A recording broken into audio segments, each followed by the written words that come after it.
So, hello everybody, this is Juntas, and today we're going to take a look at the 5 worst builds.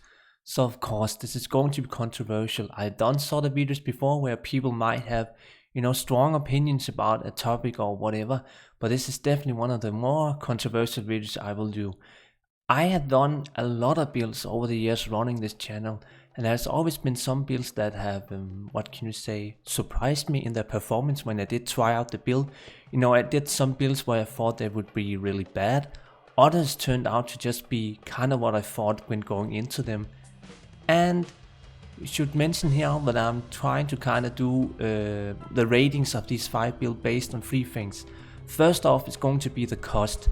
Now the cost could obviously be something like a bow Amazon would be default the worst build in Diablo 2 just because of how expensive it is compared to kind of like the overall power you get. But actually some of the builds that I'm showing off are just about as expensive as a bow Amazon, or maybe even more. And the second thing is going to just be just how fun they are, overall how much you would get out of playing them. And the third one is just going to be just kind of like how hard they are to play, can be like how hard they are to gear up. There could be certain ways you kind of maybe can acquire gear. And yeah, that is kind of my 3 criteria. Now there could be other options where you can say you rate a build how bad they are, but those are going to be my main 3 reasons to kind of judge why I picked these 5 builds that I just showed off in the intro of the video. So before we continue, I should also mention there is no order to the 5 builds. None of them are particularly, really bad compared to the other 4 or 5 builds. It's just kind of like a random order, so there's no real numerical value where you can say one is the worst one of the 5 builds that I'm going to be showing. Now with that said, I want to start off here with the Jab Amazon. I'm just gonna quickly show the gear so you can kind of get a kind of idea for the wealth you would need to spend on a build like this. You can see this is an extremely expensive build. A Breath of the Dying in a Matriarch Pike, that was pretty important for increased attack speed, breakpoints, and overall just kind of like getting best in slot and all that sort of stuff. This is already a very expensive weapon, but then I had to also get a diadem for the right correct of breakpoints. And when I have to get a diadem like this one, it's pretty much a bow Amazon I'm making in terms of wealth. Maybe slightly less expensive, you could say, but overall it's pretty close to the wealth of a bow Amazon. Maybe the gloves aren't that expensive and so forth. But you can see here with a really crazy inventory, pretty much GG. I'm not really doing much, and it's really just down to the skills. You see here that jab is just a single target damage that does increase the skill levels where you put into them, so that's decent enough to just kind of like kill physical wounds on most Amazon builds or something weird like that if you don't have infinity on your mercenary or whatever. Impale is also not really worth using, so that's a sad little thing there. But then you come here to Fend, and then you read it. Fend attacks all adjacent targets, and I'm just gonna demo now to show you kind of why that is also kind of lying to you, or you maybe think it's better. We have so much gear in this build, so you would think it's actually pretty good. So let's kill some small mobs here in Wellstone Keep level 2. It's still on players 1. And you can see now that even though I'm surrounded by all these mobs here that should be easily be killable, I'm really just AoE target them slowly, or single target them slowly. There is maybe like a little bit of AoE feel, you can kind of say, but overall it's not really good. I'm also just gonna demo against some Souls now. The survival is okay. I wouldn't say it's bad for like an average melee build, but clearly it's not really gonna be able to perform like a Frenzy Barb or something like that. Here at the end, it's also worth mentioning that the stats are actually pretty bad on this Amazon. You can see I'm not really able to cap resistance, so that means I would have to maybe consider ditch the Ravenfrost or use more of these small jumps here for resistance, something like that. There is a lot of kind of stats that are not great, even though I'm at such a high gear level. Even having something like Morris Amulet, that's kind of random, so I don't have access to maybe High Lords or something like that. But my resistance is still bad, and it's just kind of like there's a lot of things that doesn't really work. Even though my damage is pretty high, you can see here that both Jab and Fend is very high damage actually. But it's just overall, it lacks AoE, it lacks survival, it lacks kind of, just lacks a bit of everything. So it's a bit unfortunate because it is a pretty cool looking build. which I also showed off in the video that I did for the build back then. And of course this list can't be done without a Barb build. Honestly, it's the worst class in Diablo 2. Frenzy Barb, Whirlwind Barb are pretty good, but it's just kinda outshined by like a Paladin and even some other Assassin builds. I don't really like Barbs. It's just unfortunate that they are kinda weak, and especially this build. Now, I thought about Singer Barbs, maybe they could be worse, but actually Singer Barbs are pretty fun and they're kinda cool. This is just clunky and annoying to play. If there wasn't so much clunkiness in terms of quantities running out when you are throwing spears or whatever you want to call them, axes, it would be probably better, because you can see here in my inventory I have to, and I really do mean I have to, carry reserved weapons, because the quantities are gonna run out a mid-run. Like say you're doing a chaos run and you maybe haven't repaired quantities or whatever, it's just gonna be annoying and clunky. And yeah, overall I think the build is fun enough to play, which I'm also just gonna try and demo now. So the whole idea behind the throw barb is just that you use frenzy to build up charges, so you run really fast and you will throw really fast. So you can see here, as soon as I have frenzy up, it's just really good. However, if I just do this for like a few minutes, maybe 2 minutes, I'm gonna run out of quantities. That is just where it kind of fails. Also compared to maybe just like a like a low geared caster build, maybe like a bone necromancer that isn't that much damage compared to maybe a sorcerer's build or whatever. The damage overall is also pretty low. So as soon as you get to like players 5 to 8, it just kind of starts lagging in terms of damage, because then suddenly you're just hitting targets and they're not really dying. Yeah, the overall low damage and the clunky rotation and those quantities kind of just ruins it. And then I shouldn't forget the gear. It's actually very hard and expensive gear that I'm wearing right now. You can see these rings here are actually pretty great if you can get similar stats like this one. Anything else like an Enigma, Ariat, Highlights Wrath, Call Times and Switch, but it's mostly just the weapons. These can actually be very hard to get. Now, they're not expensive compared to like endgame rune words or whatever, but they are still pretty annoying to trade for, because not a lot of people are gonna pick them up, carry them around on a trade mule or whatever. So they can be, they can actually be very hard to find in trade games. And of course also running with a really good inventory and all that sort of stuff. However, my resistance and all that kind of jazz is very good. I could also run with like 4,000 life with battle orders and all that stuff. Just my build, I chose to go with a lot more dexterity instead of life to get even more attack rating and damage to really boost the the damage, which will also turn out to be survival with leech and all that stuff. But even with this much dexterity, the damage is still pretty low. And so the third build, this one actually does two things very well. It's probably the most fun PvP builds out of the 5. It's actually a great PvP build. I kinda like the idea of Fireclaw Druids in PvP. And then the second thing is that it's most expensive of all the 5 builds also. At least I think it's the most expensive. So yeah, we will show the gear. Dracules, really great rings here. They can be super expensive, these rings here. They can be as much as the budget of a normal sorceress or whatever, just a single ring. Really good belt as well, great boots here, storm shield with a fire facet, Enigma mage blade, then this crazy weapon here. The duels just make it really expensive, and you really have to prioritize these duels here. You cannot skimp on it, that would just nerf your build overall. So yeah, that's a bit unfortunate. And then there's crazy helm here. Now the helm here is of course GG, and it's like 1 in a million helm or whatever, since it's offline for modding gear to test it.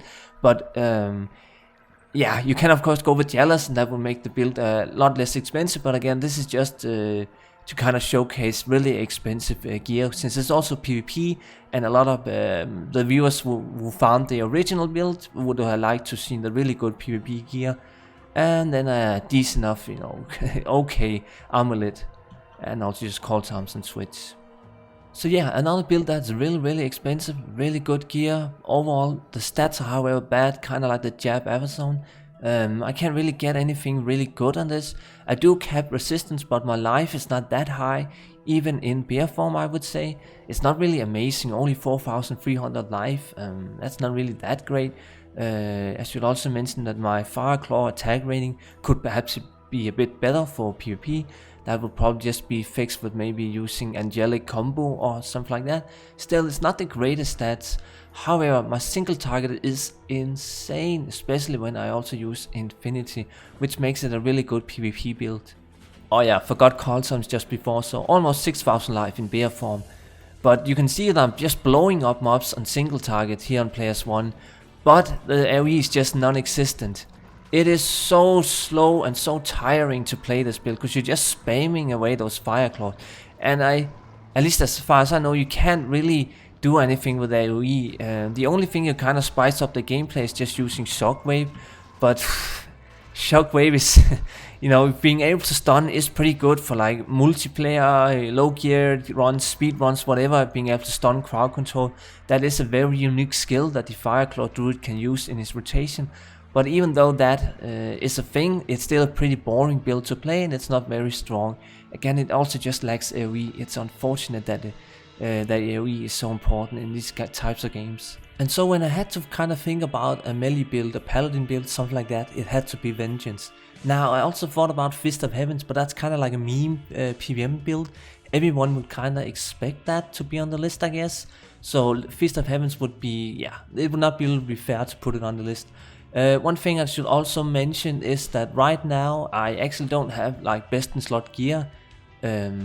This was for a Griswold build type of video.